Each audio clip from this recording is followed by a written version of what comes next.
Good morning, ladies and gentlemen. Welcome once again to Mental Health Horizons on WPVM 1037, the voice of Asheville. This is Todd Weatherly, your host, mental health professional and treatment consultant. And I had a interviewee that could not make it this week, so we went ahead and ran a solo operation today. Because last week I was able to go out to one of our local nonprofits that deals with individuals who are, suffering from conditions of poverty.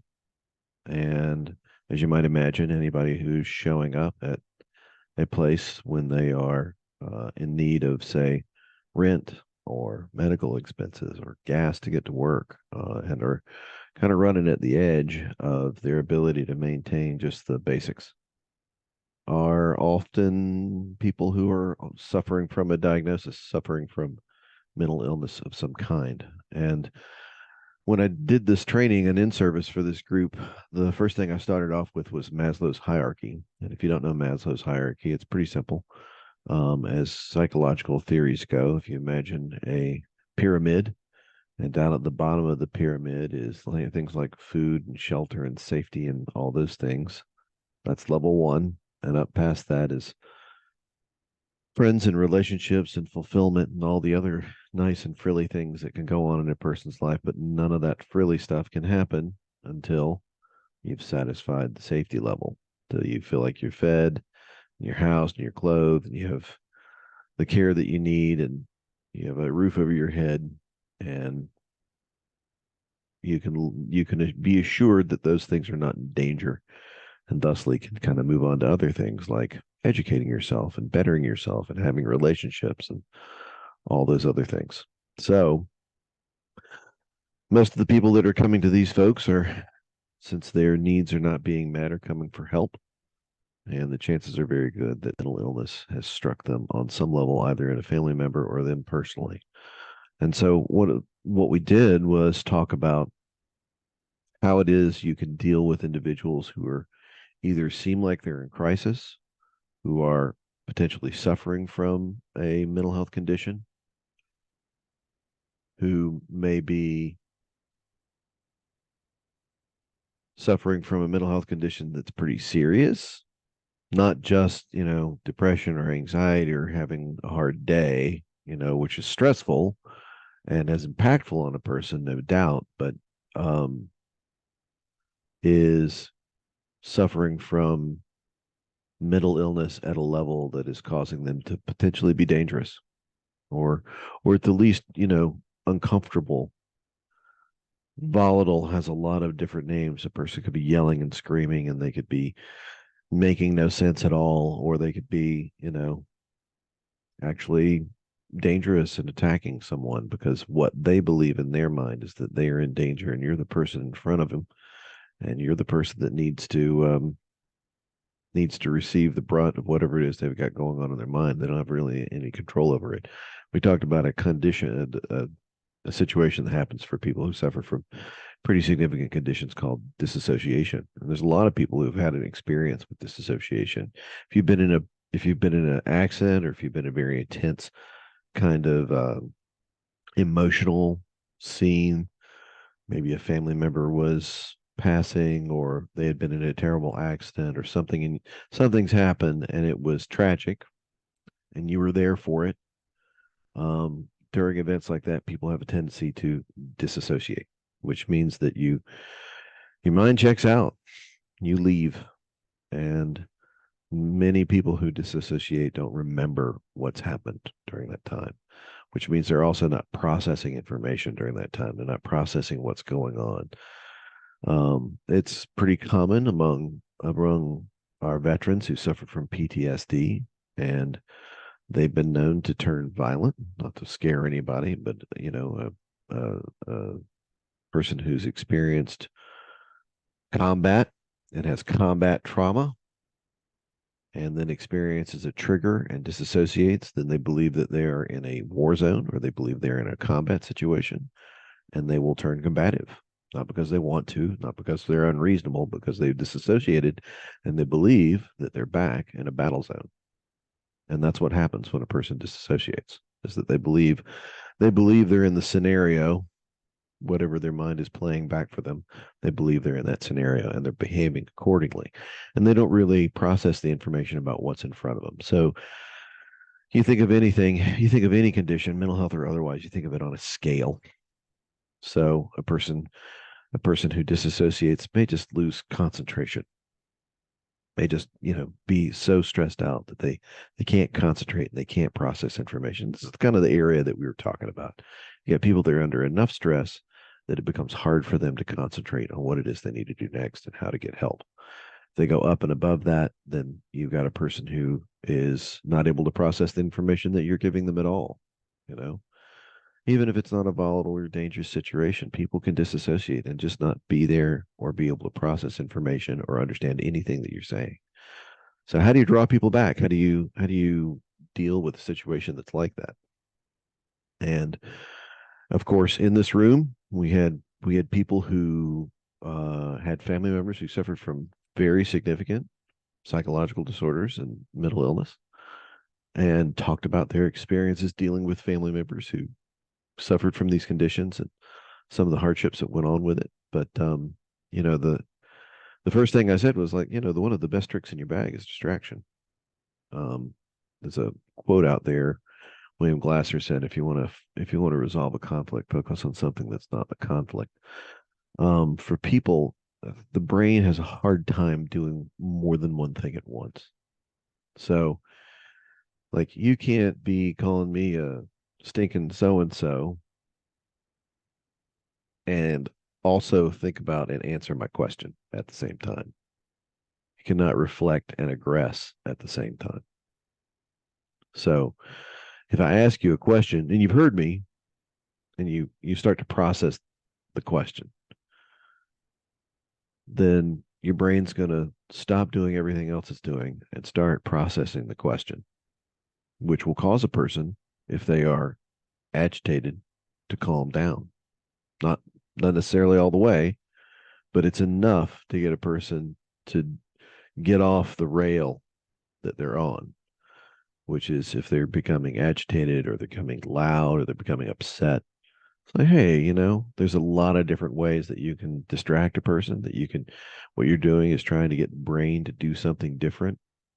You can change your environment. You can talk about the weather. You can tell them that they have great shoelaces on their shoes. You can hand them a glass of water. You can do all kinds of things that will cause the brain to just kind of drop it for a second and maybe actually allow you to do something that you need to do, which if you're a person out in the world and you're trying to get away from a situation, this works.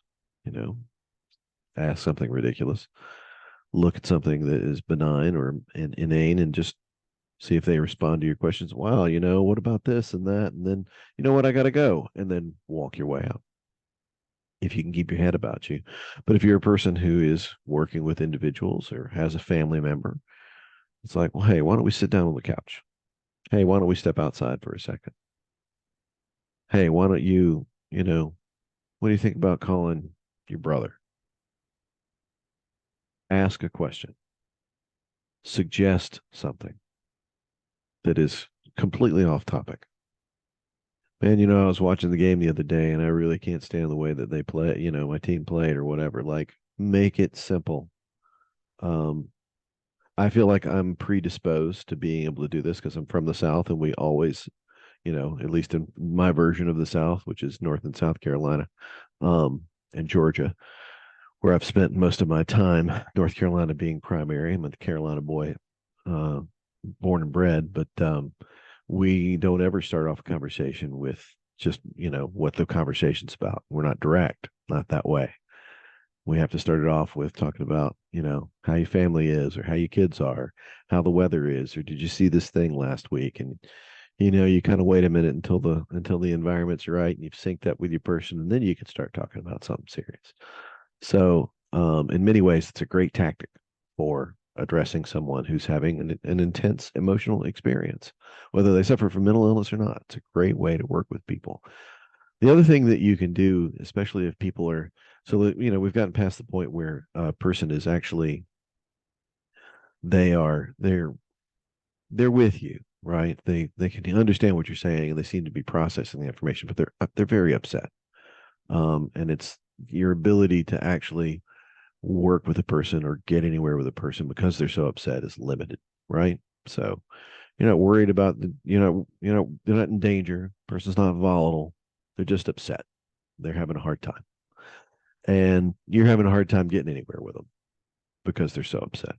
So change of environment, breaking the action, but the other thing is to reflect and acknowledge their feelings. Like, man, I tell you that what you're going through right now sounds really hard. In fact, in this group, there was a woman who talked about working with a client over the phone, so they do a lot of phone work.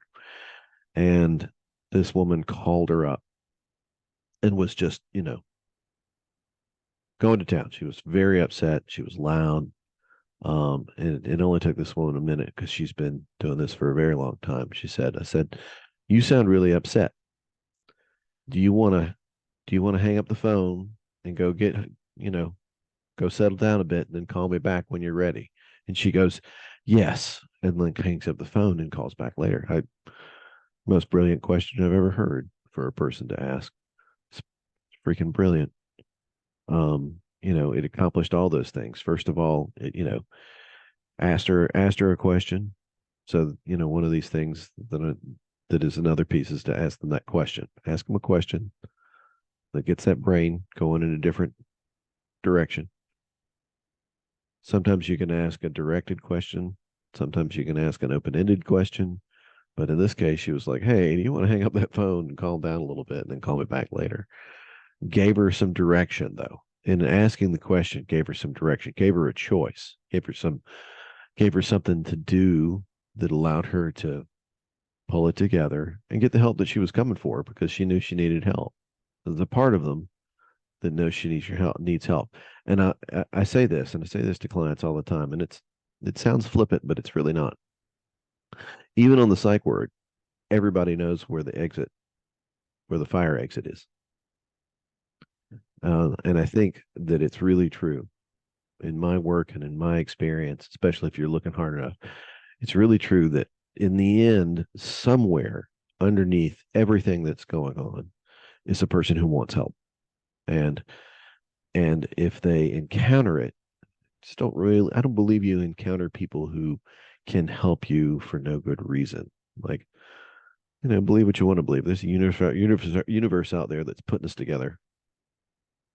And we end up in front of one another for given reasons. I'm not here to say what those reasons are, but I think that we come together. There's a purpose in our coming together. And if you're a person who's offering help and you run into somebody who needs it, that somewhere, if you will, the stars have aligned to put you together so that you can do what you do and they can be a recipient of your help. So I'm a person who helps people. And if I run into you and you need help, I'm going to help you if I can, as much as I can, to whatever extent I can and you need it. Um, and I'll tell a story real quick that I think is important before we get to the rest of this. And it's about compassion, which is where we kind of ended up. It's like having the quote of the day on the board when I went in for this in service to do with the folks was be kinder than you have to people, and the results will probably be a little bit better.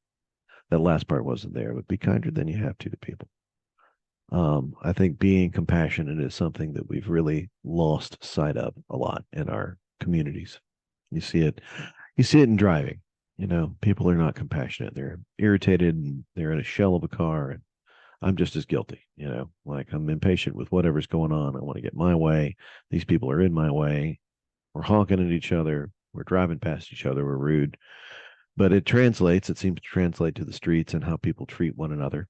So being compassionate for people is something that I think that you should just take into your daily life personally. I don't care what you do. And being educated, if you've got someone in your family who or you are suffering from some level of mental illness or mental distress. Become educated about the condition that you are challenged with or that your family member suffers from. Understand it as much as you possibly can. And so, getting to this story, I ran into a man on the street, and I looked at him and I said, God, I hope that guy has you know, whatever night he's got to have tonight, I hope it's not terrible. I hope it goes easy on him because he looked like he was in distress. And so I said that in my car while I'm driving along, and I end up running down to the end to the light, and suddenly this guy's by my window and he's knocking, and I'm like, "Hey man, what's going on? What you need?" He's like, "Man, I just need a couple of dollars. I'm trying to, I was like, get in the car. Now I'm a man, so I worry less about inviting strange, seemingly homeless people into my vehicle. I don't do it all the time, but it's not something I'm afraid of doing. So I got this man into my car, and he talked about his situation. He was an alcoholic. He was homeless. He was out of money, and he was starting to go into the DTs. Now, for those of you who don't know, if you suffer from alcoholism and like many even like heroin, um, if you just suddenly stop, if you've been drinking, say, a fifth of liquor a day and you suffer from alcoholism and you try to just suddenly stop drinking alcohol, it can kill you. You can go into the DTs and die. And this man was definitely going into the DTs, and I know what the DTs look like. So I'm well educated when it comes to scenarios like this. So what did I do? I took him to the ABC store. I gave him $20. I told him to buy what he needed. He came out with 2/5 of vodka, got back in the car, and I drove him down to the homeless shelter where he's going to need to be at 7 o'clock in the morning if he was going to be able to get in for the next day. I actually drove him a little bit further. I found him a copse of trees, a little tiny little section of forest in between two buildings, and drove him to the back. I said, "Up there is as safe a place as you can be in the city. You go camp out there. Looks like it's going to be nice tonight. It's not going to be cold and it's not raining. And you just do what you got to do and make it to the homeless shelter at 7 o'clock so they can give you some help."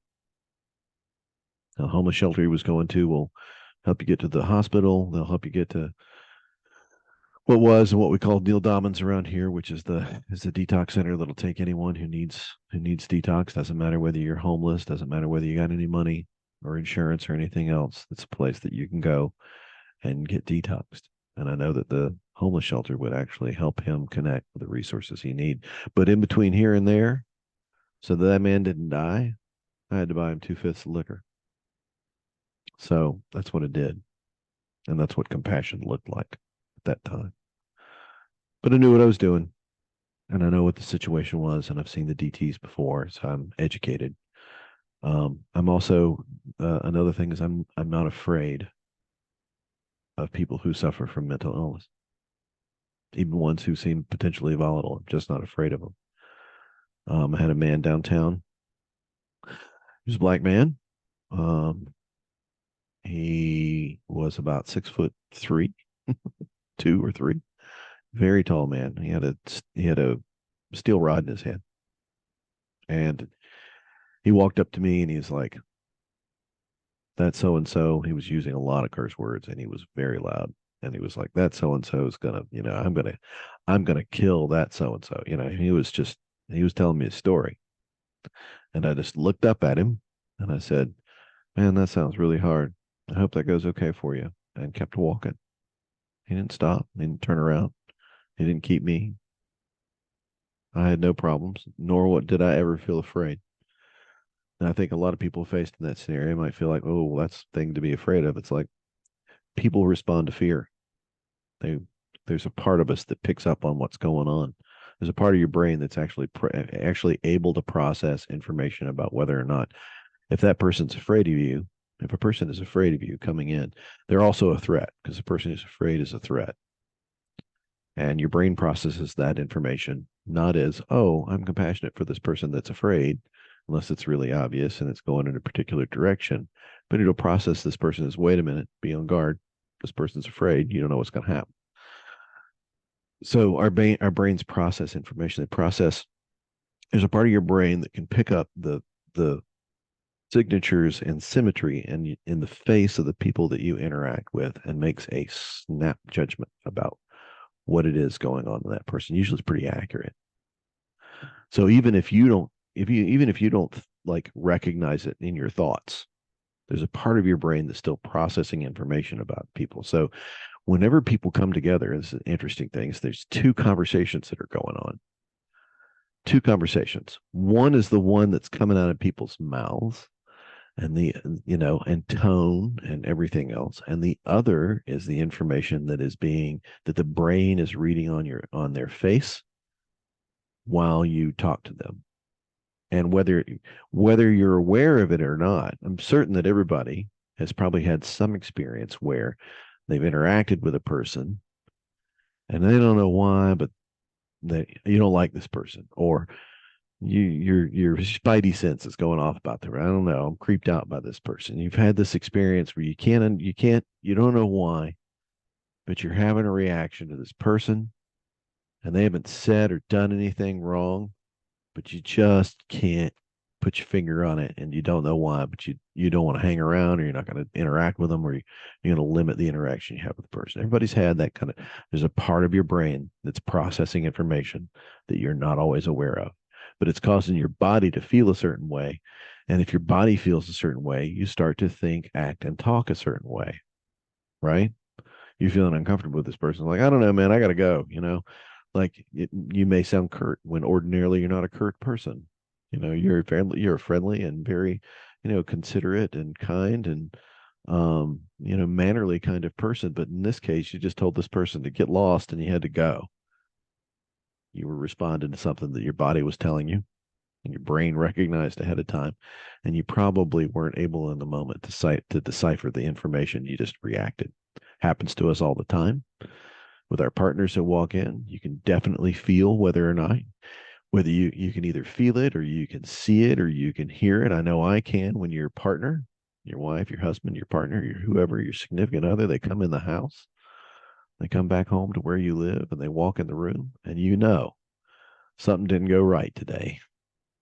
And they might need a little space, or they might need a little compassion, or they might need you to be really nice to them. If your relationship is not going well, it may trigger you to be mean to them because you don't like the way they entered the door. This happens in relationships. It does. If you're not paying attention to this information that's going on in your body, this somatic reaction that you have to people. In in my line of work, of course, we run into people who are all over the place. They're having mental breakdowns. They're psychotic. They have all kinds of things that are going on. And my job is to be pretty calm and centered. And the first thing that happens for me after many years in the field, though it's a response that's been true for me even when I started in the field, is that if I reach someone who is in crisis, the first reaction I have is to calm down. Like I level out. So, which is one of these other tactics, is that, and they talk about this in mental health training, is to, being calm is you're setting the emotional register for how this interaction is going to go.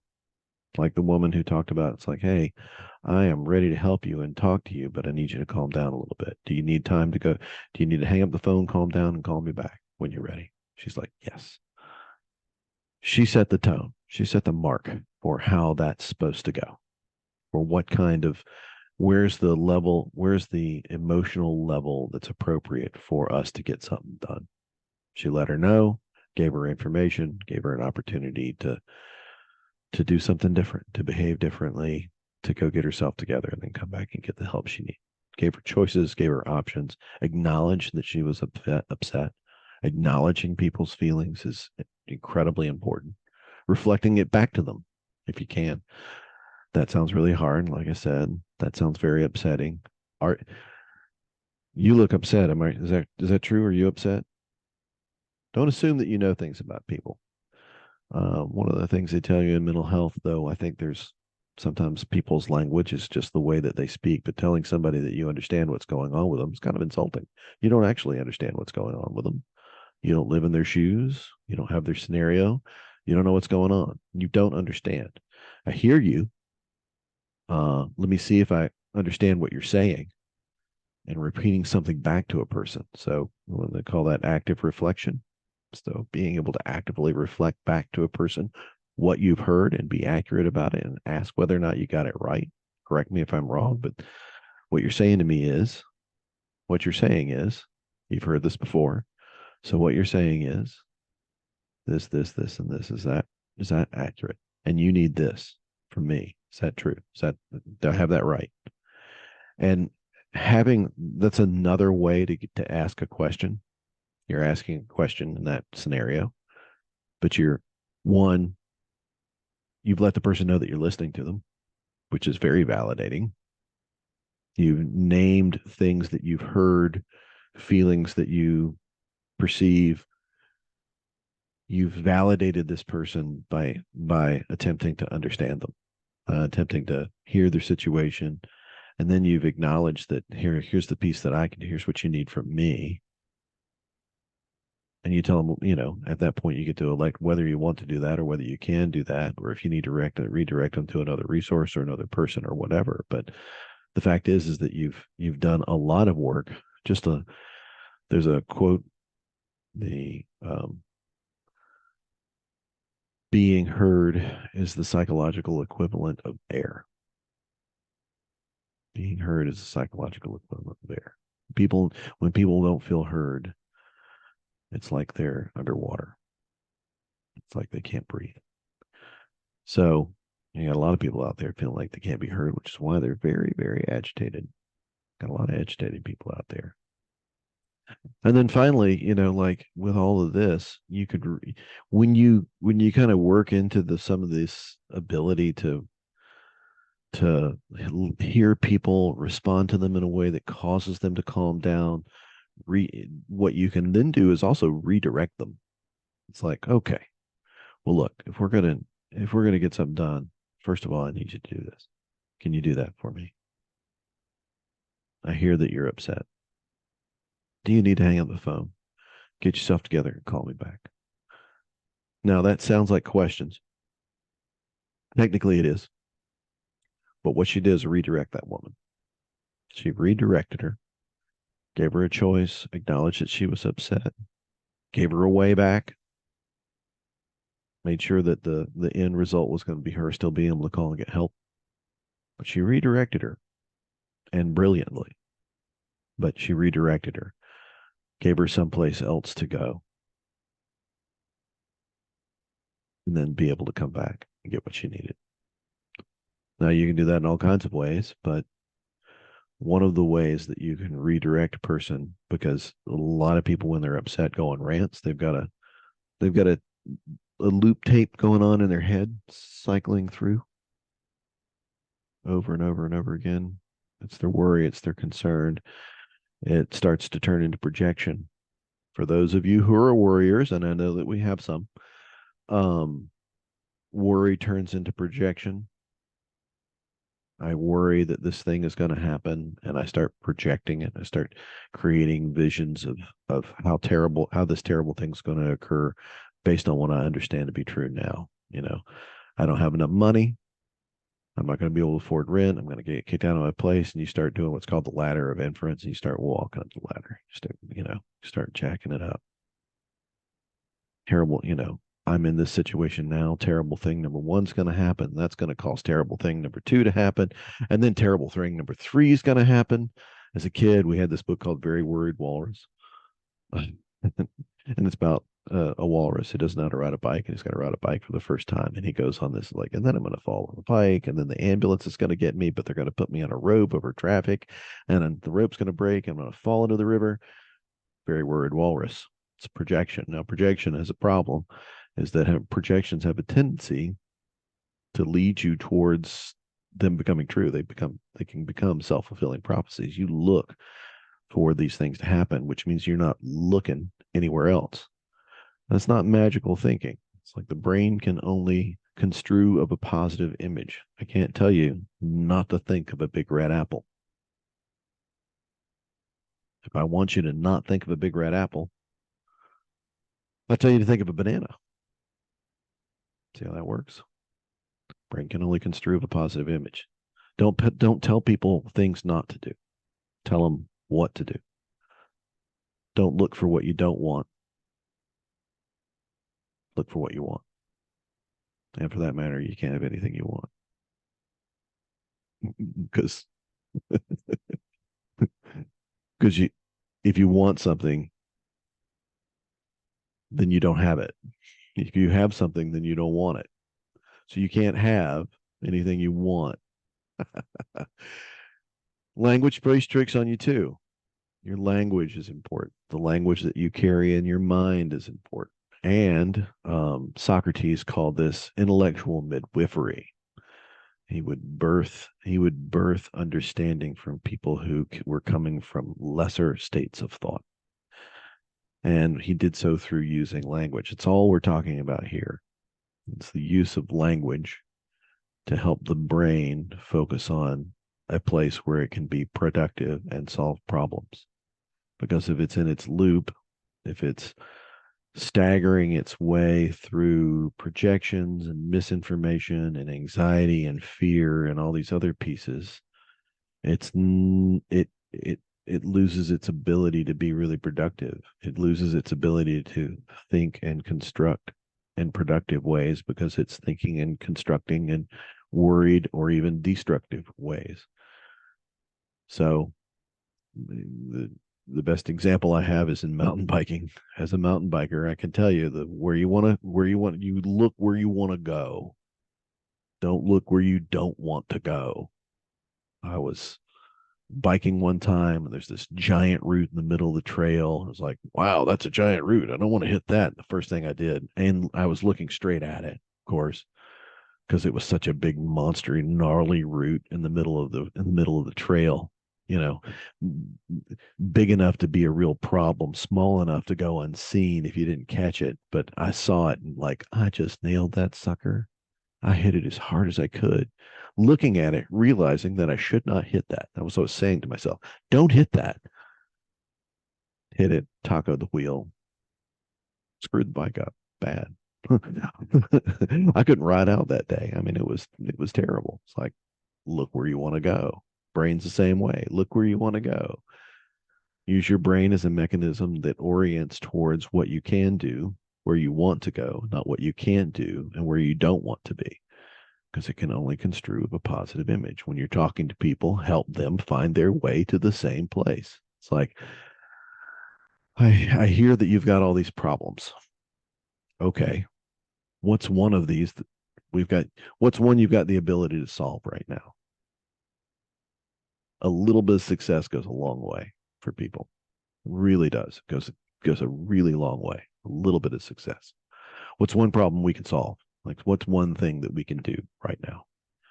Well, I could get something to eat. It's like, okay, boom, let's go get something to eat. Okay, now we've gotten something to eat. Brain's better. Blood sugar's back up. Now, what's the problem? Okay, this is the problem. Is there a solution? So there's a lot of ways that you process with people. The better you get at it, the more it becomes really. It's like, oh wow, there's this whole world of ability to like process with people and help them get out of a jam and help them get out of their emotional distress. Um, these are the practical tips are like distract them, reflect, acknowledge their feelings, reflect them back, ask them what they need. What do you need? Like, what do you need? What can I get for you right now that'll help this situation? That's a powerful question. It's a very powerful question. It's part of a processing. There's a series of questions that starts with that question. That's a processing methodology invented by a man named Dr. William Glasser. Reality therapy. Check it out sometime. At any rate, what do you need? Not what do you want? What do you need? Like, what's going to get you through right now? What do you need? I mean, I had somebody say, I need a cigarette. It's like, okay, that's something we can handle. Let's go get one. So, the thing that in order to do this sort of stuff, is that you also have to have your head together. I'm certainly, your wife and your children or your husband and your family members your partners and the people who are close and intimate to you. Those people they are capable of making you upset. So the chances are, we respond to these people sometimes in ways that we wish we hadn't. We get upset and we get in our own way and our head starts doing its own thing. Those are the places where it's hardest. If you're upset at a family member, it's hard to keep yourself calm and do those things, but practice, because it's the best way to get to a positive result. With the rest of the world, as you're engaging with them, try it sometime. Like next time you're at the grocery counter, play with this method for a little bit. Compliment the person on something that you think is nice. I really love that necklace. That's a cool skirt. That's a neat sticker that you've got on your bag. That's a neat patch you've got on your hat. Find something. Just give that person a little acknowledgement for being a human being, letting them know that you saw them. They weren't just this person checking you out at the counter. You saw them. And then, hey man, have a great day. Like just give them a little bit. Doesn't take much. Give them a little bit. See how your exchange goes. Just do one store and don't do any of that, and do another store and do all of that. You may do it anyway. And just notice how people change when you acknowledge them, or when you speak to them, or when you ask them questions about themselves. Just notice. And then if you encounter today someone who's really in distress, be compassionate, help them as much as you can. And if you run into the limits of your ability to help someone, then try to help them find some place where they can get help. So be a little more kind than you have to people today. Little compassion is the order of the day. I'd say it's the order of your life, but that's just me. Anyway, folks, I thought this was a fun training, fun in service to deliver with these folks who are serving our community. Eplin Charities, we interviewed the executive director a couple of weeks ago. They are doing fabulous work for our community. So are all the other people who are out there serving the individuals who are a little less managed than the rest of us and need a little help. So if you can, give a little help today.